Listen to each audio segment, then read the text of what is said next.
हर हर गंगे जय मां गंगे। हिंदू धर्म शास्त्रों में पितृपक्ष का विशेष महत्व माना गया है। 16 दिन पितृ धरती लोक पर वास करते हैं और इन 16 दिन पितरों के निमित्त कार्य करने का विशेष महत्व माना गया है।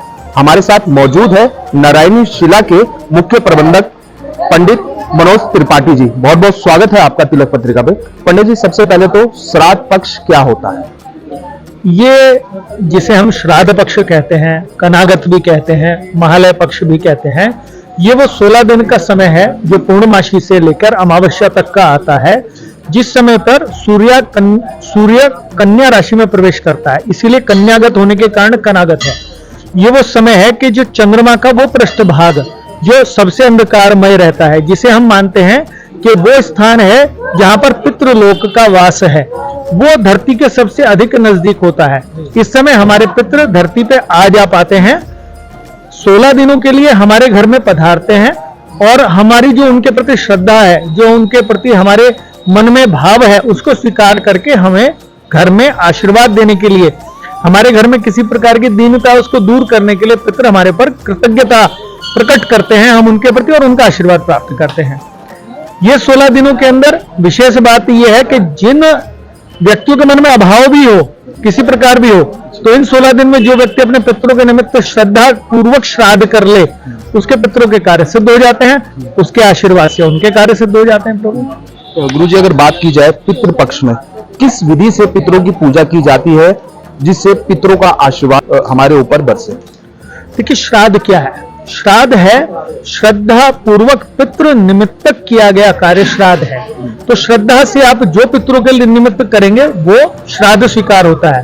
पर विशेष तौर पे एक बात कही गई है कि व्यक्ति की अपनी जितना सामर्थ्य हो, धन हो, वैभव हो, उनके सामर्थ्य अनुसार ही व्यक्ति को अपने पितरों के निमित्त श्राद्ध करना चाहिए।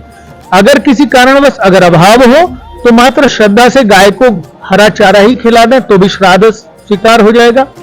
इतना भी नहीं कर सकते तो ये विधान आया है कि दोनों हाथ उठाकर सूर्य को अपनी बगले दिखाकर कहें, हे पितरों, मेरे पास आपको देने के लिए मात्र मेरा भाव है, मेरी श्रद्धा है, इसे स्वीकार करके श्राद्ध स्वीकार कर लीजिए।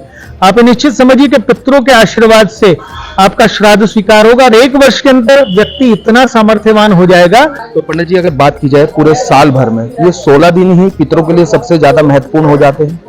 16 दिन सदैव पितरों के लिए सबसे महत्वपूर्ण है, जिसे महालय पक्ष कहते हैं। बाकी अपनी पुण्यतिथि के ऊपर हमारे घर में पधारते जो जिनको बरसी कहते हैं ना, अपने सारे पितृ, पर ये 16 दिन का जो महालय पक्ष है, इसमें तो कोई भी पितृ अपनी अपनी तिथियों पर हमारे घर पधारते हैं।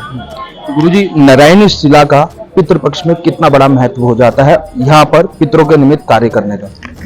देखिए, भगवान नारायण की जो ये शिला है, इसका कंठ से लेके नाभि तक का हिस्सा, जिसे नारायणी शिला कहते हैं, हृदय स्थान भगवान का, आकाश मार्ग से हरिद्वार के पश्चिम दिशा में स्थापित है।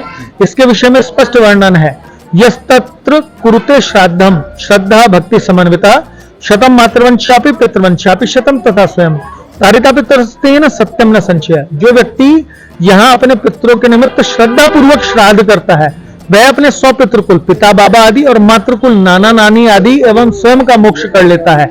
इसमें कोई संशय ही नहीं। नारायणी शिला का महत्व एक बात से और अधिक महत्व बढ़ जाता है। किसी का भी कोई भी पितृ हो, आप गया जाएंगे, ब्रह्म कपाली जाएंगे तो विष्णु स्वरूप बनाएंगे, आप गया श्राद्ध करेंगे, वो पितरों को प्राप्त होता है। पर यदि कोई पितृ अधोगति भटक रहा है, पशु पक्षी बन गया, पेड़ बन गया, उसकी पूर्णता नारायणी शिला से होती है। जब यहाँ पर आप उस पितरों के निमित्त श्राद्ध कर्म करते हैं तो वो पितरों में जाते हैं, तब वो उस भाव को प्राप्त कर पाते हैं जो आप उनको गया में देंगे या ब्रह्म कपाली पर देंगे। गुरुजी, यहाँ किन किन वस्तुओं से श्राद्ध की क्रिया कराई जाती है श्रद्धालुओं की? सबसे सर्वप्रथम और सबसे जो पहला पितरों के लिए आप कर सकते हैं वो है तर्पण। जल और दूध से पितरों को तृप्ति देने वाला जो जल है उसको कहते हैं तर्पण। इसके बाद पिंडदान कर सकते हैं आप। इसके बाद नारायण बलि कर सकते हैं, जिसका विधान विशेष तौर पे नारायणी शिला में बताया गया। नारायण बलि का विधान, पितृदोष के लिए त्रिपिंडी भी श्राद्ध कर सकते हैं, गौदान कर सकते हैं, ब्राह्मण को भोजन करा सकते हैं और मूल पाठ श्रीमद् भागवत का करा सकते हैं। ये सारे स्वरूप श्राद्ध के ही हैं। माना जाए गया, बद्रीनाथ और इस स्थान नारायणी शिला पर पितरों के निमित्त कार्य करने से पितरों को मोक्ष की प्राप्ति होती है। भगवान नारायण ने गयासुर को आशीर्वाद दिया था, क्योंकि उसने सारा कार्य अपनी मुक्ति या मोक्ष के लिए किया था। सभी देवी देवताओं, तीर्थों, नदियों सहित मैं अपने तीनों स्थानों पर वास करूंगा, और जो व्यक्ति यहाँ तीनों में से किसी एक स्थान पर भी श्राद्ध कर्म करेगा अपने पितरों के निमित्त, मैं उसके पितरों को मोक्ष दूंगा। बिल्कुल जिस तरह से इनका द्वारा बताया गया है, पितृपक्ष हिंदू धर्म शास्त्रों में विशेष महत्व रखते हैं और 16 दिन अपने पितरों के निमित्त कार्य करने से पितरों को मोक्ष की प्राप्ति होती है। तभी तो इन 16 दिनों में लोगों द्वारा अपने पितरों के निमित्त कई तरह के कार्य किए जाते हैं, जिससे उनके पितरों को मोक्ष की प्राप्ति हो सके। देश के पहले धार्मिक न्यूज चैनल तिलक पत्रिका के लिए हरिद्वार से मैं आशु शर्मा।